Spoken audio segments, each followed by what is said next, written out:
This Independence Day, Tata Tea Premium is once again blending tradition with innovation. Continuing with its Desh Ka Garv Pradesh Ki Kala campaign, the brand brings regional pride front and center, celebrating India's diverse folk art like never before.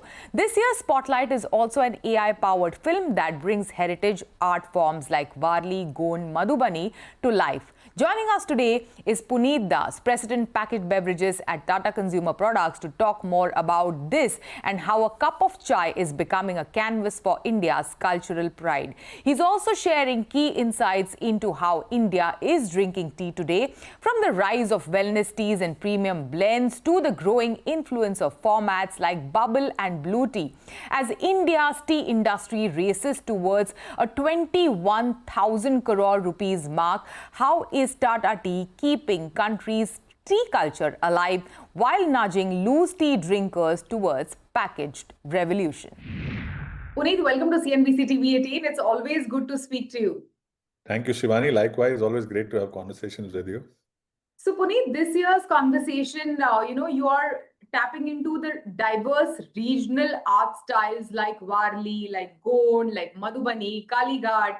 So tell us, how do you, imbibe authenticity and, cultural sensitivity while, working with various artisans and bringing all of these art forms alive into, your narrative and your campaign? One of the things that we do is partner with the right organizations and people. Like, for example, in this Independence Day campaign, we have come up with this Desh Ki Chai Garv collection, which are really hand-painted kettles. And the whole idea has been to promote regional art forms.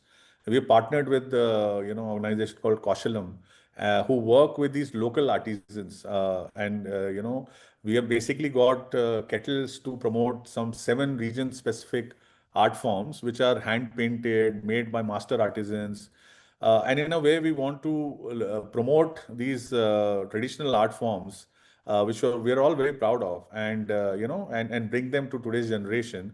And that's what we have been doing. So it's really about finding the right partners and also having the cause. So we not only want to promote this, but this campaign has a social impact also, with proceeds, 100% of the proceeds directed to train and empower women through Indian Army Skill Development Center. So all in all, it's really about taking forward and celebrating the rich legacy that is India. What were some of the significant learnings in terms of, the design collaborations or the logistics for Desh Ka Garv that has shaped the campaign that it is today? Right. So we actually started off about 3 years, 4 years back with hand-painted coolers. Then we moved on to hand-painted teacups and saucers, and this time it's the kettle. And the whole idea is that all these are associated with our category, the tea category, of course, but at the same time are celebrating the cultural, and the regional pride of each of the specific regions where our brand operates in. And I think our learning has always been is about starting early. Like, for example, even in this campaign, we started almost about 6 months back, and then, finding the right partners, ensuring that we are very authentic. So all of these kettles, they're not mass produced, they're hand painted, and then, of course, ensuring that you're accurately depicting and identifying the right art forms and bringing out this culture motive. So I think there are a lot of learnings, but the biggest joy that we see is people resonate quite deeply with it. And, in fact, when we launched this a few days back, within 4 hours, we sold off pretty much the entire inventory that we had initially planned. And then we had to really, ramp up, more and more of these. Since you are here, Puneet, also share with us, how is India drinking tea today, and how are you keeping, as like the brand custodian of Tata Tea, how are you keeping the tea drinking culture alive in the country? Right. So tea is a very, very widely penetrated category as such, pretty much, I think, next to water in Indian households. So core of the tea, I think, remains, in everyday consumption occasions. But what we are seeing is a growing demand for premium, organic, wellness and functional teas. People are looking for health and wellness trend in their everyday beverage choices. a lot of younger consumers are opting in for ready to drink and convenience formats. So the whole thing is that while the bulk of the tea consumption remains what it is, we are seeing some movements of newer formats, newer convenience, and younger consumers coming in and participating in, and the other consumers choosing health and wellness as a platform. So this adds to the excitement of the category, gets increases the consumption base, increases the consumer base, and that's what keeps the category going. And while India's tea industry is projected to be 21,000 crore, almost, the value of it is going to be that the domestic consumption reaching a 1.45 billion kg in 2025. How do you see, penetration, of these newer categories like, the bubble tea that people are drinking, or even the blue tea, which is becoming like quite popular, at least around me in cafes in Mumbai I have seen it, impacting or altering the overall demand for tea? See, emerging segments like bubble tea are witnessing notable urban adoption, and but a lot of it is among younger audiences.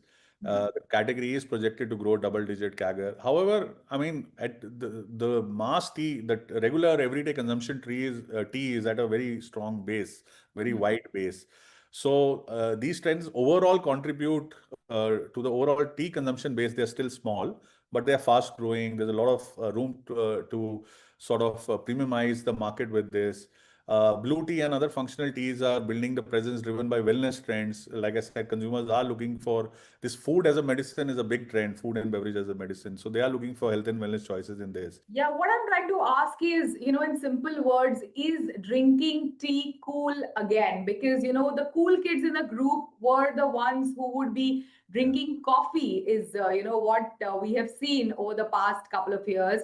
But, with Gen Zs tapping into the bubble tea and, the blue tea, like, is it cool again? Definitely, I think with the growth in RTD and some of these formats, you're clearly seeing tea becoming very top of mind in both on the go as well as in home consumption. And formats like these add to a lot of excitement. And you're right, like teas like boba tea, even matcha tea in health and wellness is and social. If you look at it, the kind of conversations that are happening on that format or on that particular variant is pretty big. So all of these add to the excitement of the category, and yes, it is making tea a lot more cooler. No pun intended. Cooler, yeah, yeah. And how are they shaping your innovations at Tata Tea? Also, the fact that you mentioned functional teas such as green tea and your medicinal herb flavored tea and all of that, people are consuming that as well. So how is all of this shaping your innovation? Yeah, so we are participating in a lot of these formats. For example, if you talk convenience, we've launched Tata Tea Gold Premix. That's we have seen really strong initial response to it. Consumers want the taste of tea in a very quick instant, so to speak. We have just launched Tetley Matcha Tea. In the green tea, consumers are moving beyond the basic green tea benefit to more science-led benefit. So, for example, we have launched a care range in Tetley, slim care range and beauty care range, which was India's first green tea added with added L-carnitine, which is a science-based natural nutrient known to burn body fat. So all of these, I think, are in line with the trends that's happening. At the same time, we have offerings in RTD, etc., which are ensuring that we are also tapping into the on-the-go consumers, the new younger consumers. So all of this is shaping our innovation portfolio, and we have a great brand on Organic India, which also is part of Tata Consumer Products, and that's addressing the wellness segment with its authentic herb based teas and infusions. I mean, Organic India started the Tulsi green tea revolution in India, and we have been building on that along with the infusions. In fact, we had signed on Sachin Tendulkar, who's a brand ambassador, and we've just released a campaign which says that choose the right organic products like Organic India tea and products. So all of this is ensuring that we are in sync with the trends that's happening or staying ahead of it. Great. We spoke about how, the domestic consumption is going to increase to 1.45 billion kg in 2025. But India largely also consumes the loose tea. If you can also give us an idea, what is the loose tea consumption versus packaged tea consumption today, Puneet? Yeah. So in India, food and beverage always, you will find the loose as loose to branded as one of the big upgrades or consumption, or the trends that you will find. So loose tea would be about 6,000 crores kind of stuff. So in volume, it would be say 40%, but in value, of course, branded would be much higher. So the conversions from branded from loose to branded remains a big growth opportunity, and I think the levers to grow is really about authenticity, trust. Ensuring you're telling consumers that the safety in food is a big need these days, and with the trust of Tata Tea. And with local regional nuances and variants, you are ensuring that it's an easier journey, and of course, providing access packs to consumers in branded format. All of this ensures that the loose to branded conversion, we are ensuring that we are participating in that. And what are the strategies that you're employing to convert these loose tea drinkers to packets, especially, in the semi-urban and the rural markets? Yeah. So, for example, in one of the states of Telangana, which is again a very big loose tea belt, we have a brand called Gemini, which has been there. It's a market leader. It's a trusted brand, and over there we are sort of educating the consumers on loose tea. There's a lot of adulteration also. Sometimes that get picked up in the loose formats, health and safety, hygiene being. So we have done consumer education, which says that one needs to watch out for these kind of what do you do simple tests to ensure that your tea is not adulterated. And similarly in other markets also there are different tactics depending on which market you operate on. Now, for example, in West Bengal, loose tea is considered, because of the proximity to the tea gardens, is considered, it's at a premium also. So we have a brand called Tata Tea Gold, which is the number one branded tea over there. So there it's about, riding on this insight of how consumers they're very, very, they're connoisseurs of tea. So ensuring that you're providing the right blend and giving them that quality. So different tactics in different markets, but overall, the basic premise is always about giving them the trust and saying that you're an authentic brand, and of course, giving them the taste that they look for. Great. Thank you so much. Thanks for joining us today and thanks for this conversation. Hello and welcome, and today we start a special series as a part of Storyboard 18. Welcome to Decoding B2B Marketing That Means Business, a special series in partnership with LinkedIn. I'm Shibani Gharat, and today we are diving into one of the most pressing shifts in marketing world, the rise of AI. But this isn't a story about machines replacing marketers. It's about how AI is helping them think smarter, create bolder, and perform better. Episode 1 is all about finding that sweet spot where creativity meets control and data becomes the storyteller. Our today's guests for this conversation are Sachin Sharma, LinkedIn Marketing Solutions India, and Arun Pattabhiraman, Sprinkler. Today we explore how AI is changing the way B2B marketing works as AI tools become more common into the marketing playbook. The real opportunity lies in using them wisely to tell stronger stories, target the right audience, and get more from every campaign. Well, thank you so much for joining us today, and let's straight dive into the conversation. Tell us, why is AI suddenly becoming so important? Why are B2B marketers, Sachin, leaning so much into AI? So we all know this, but we are in the midst of a massive shift in computing with the advent and adoption of AI. And this is a massive change. This is truly an inflection point. comparable to probably the introduction of personal computers, mobile phones, internet, and the cloud. This is going to create a lot of opportunities for people to do very interesting, influential, and creative work. And so marketing is not to be left behind. Now, juxtapose with this with the environment that the marketers are operating in, and there are a lot of constraints and a lot of pressure to prove the return on marketing investments. Needless to say, they are not only building proficiency in AI, but they're also adopting AI in their day-to-day. So last year, we commissioned research where we spoke to about 2,000 plus B2B marketers across the globe. Guess what? 3 in 4 in India said they have already started using some form of generative AI tools or solutions in their day-to-day work. And so what this does is it accelerates content delivery for them. It helps them capture efficiencies and drives productivity improvement. So 90% of the marketers today believe this is going to significantly boost ROI for them.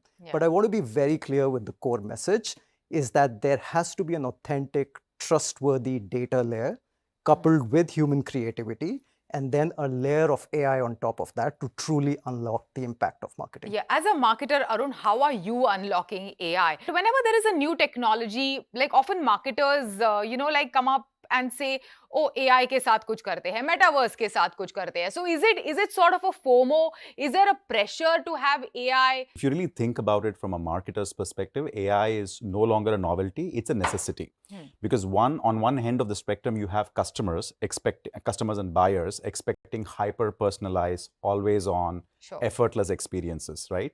When brands are engaging with them. And that's just not possible without you leveraging AI. And then if you think about it from a marketer's perspective, AI has become a superpower, right? Because suddenly it's enabling them to unleash new levels of speed, creativity, and productivity. That means that the marketer can now focus their efforts on strategic thinking and campaign development. So that's another capability. And finally, if you think about it from a creativity standpoint, a lot of marketers are either left-brained or right-brained. Right? So AI is becoming a co-pilot that can help complement them and fill in the gaps where they don't have. So if you are a really analytical, data-driven marketer, then AI can help you ideate campaigns at scale and very, very quickly.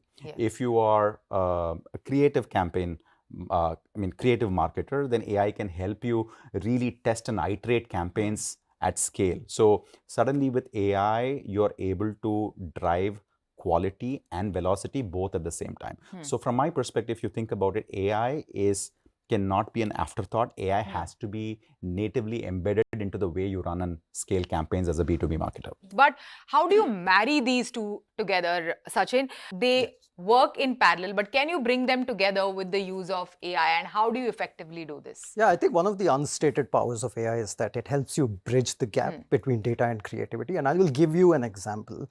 Today, for example, on LinkedIn as a platform, if you are an advertiser, you can actually identify your target audiences, launch a campaign, and then not worry about it all in a matter of 5 minutes.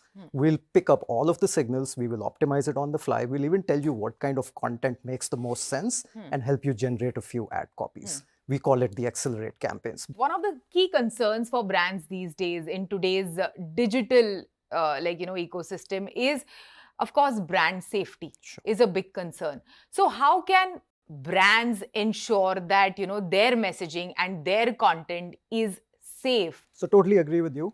Where brands show up matters a lot. In fact, some of our own research at LinkedIn has proven multiple times the consumers both in the B2B and in the B2C environment have less preference for when brand content shows up with inappropriate content. Right? And in marketing and in UX design, we call this the proximity principle. You are actually associated with who you show up with. Platforms like ours, like LinkedIn, we take this very, very seriously. And we have 3 pillars that we've built to ensure that brand safety is front and center for when we try and work with our advertisers. So we have a set of policies, both community policies, advertising guidelines that we strictly adhere to. But on top of that, we have product options. So as a marketer, Arun, for example, today could choose where he wants to show up and what are some of their preferences in terms of brand placement. But to top it up, we have partnerships. So these are deep partnerships with some of the leading industry players, which help us validate traffic, which help us ensure that they're showing up in the right places, that there are no bots, no adverse traffic, and we are always only reporting what is accurate and truthful. Yeah, let's ask Arun, like, what are your expectations from a platform like LinkedIn? Trust and transparency have to be at the heart of how brands engage. And first, they deserve to know whom they are engaging with. The second thing is really, if you think about it, customers are leaving billions of breadcrumbs of personal information, personal intelligence, and things about what they like and what they dislike. Across all of these social and digital channels. So what you need is a platform that can actually manage consent at scale. So if you think about the Sprinkler platform, we have inbuilt governance and controls where we collect and process the consent information from customers across different social and digital channels at scale. We allow that cross-functional collaboration to be able to ensure that every brand shows up consistently, irrespective of the channel or irrespective of the location where they engage with the brand. So I think all that goes to say that even in a platform like LinkedIn, when we work with LinkedIn, we trust them because they're able to process consent at scale. They're able to help us engage with our customers in a brand safe and a compliant manner. Yeah. One of the notable, trends that I have seen over the past couple of years is how the lines between B2B marketing and B2C marketing have blurred. Like, how do you look at this shift? And how is it happening on LinkedIn? Let's just first ask Sachin about this. Absolutely. So when you think of B2B and B2C marketing, I think the end objective or the end goal is very much aligned. And one of the changes that we are seeing in B2B is a deeper appreciation that you're basically trying to reduce the risk or remove risk completely in a transaction. And how you do that is you build collective confidence. So while in the B2C scenario, you're probably an individual trying to make a purchase decision, in a B2B environment, it's what we call a buyer group, right? There is a collective set of people that are trying to come to a consensus. And a lot of times our research has found that finding that consensus is the most difficult part. So what are we trying to do through our customers, through our advertisers and our partners is to share more information, drive that collective consensus, which then reduces the risk of the transition, right? So, yeah. Arun, over to you. How are you building more human stories in today's day and age? At the heart of it, whether you're a B2B or a B2C brand, you're at the end of the day, you are marketing to human beings. And buyers are human beings and they respond to emotions, right? So if you are a marketer, whether you're a B2B or a B2C marketer, the first thing you have to be able to do is really be able to understand your customers better. And that's where I think platforms like LinkedIn, but also social listening platforms like Sprinkler can really help parse through petabytes of unstructured conversations that are happening on all of these social and digital channels and convert them into meaningful insights for brands to really be able to have the ability to personalize their campaigns, right? So that is number one. The second thing is, what do you do with that insight and how do you engage with customers in a more humanized manner? For instance, at Sprinkler today, we get thousands of inbound leads, right? And one of the biggest challenges that we faced in the past is that we had to deploy human beings to be able to respond to all of those leads. And that could take sometimes even days before we could get back to a customer. Now that leads to bad customer experience, bad word of mouth, but also poor conversions. So today we have deployed AI at scale to be able to send personalized responses to inbound leads as and when they come into our systems. And that has helped us, one, obviously improve customer experience, but also qualify, prospect, and convert leads at scale. So that has a direct business impact. Brilliant. So AI with heart, data with direction. That's what we are decoding here. Thanks for tuning in and don't forget to follow our guests for more real talk on marketing that means business. With that, it's a wrap on Storyboard this week. You can catch all of our content on Facebook, X and YouTube. Thanks for watching. We will be back same time next week. See you soon.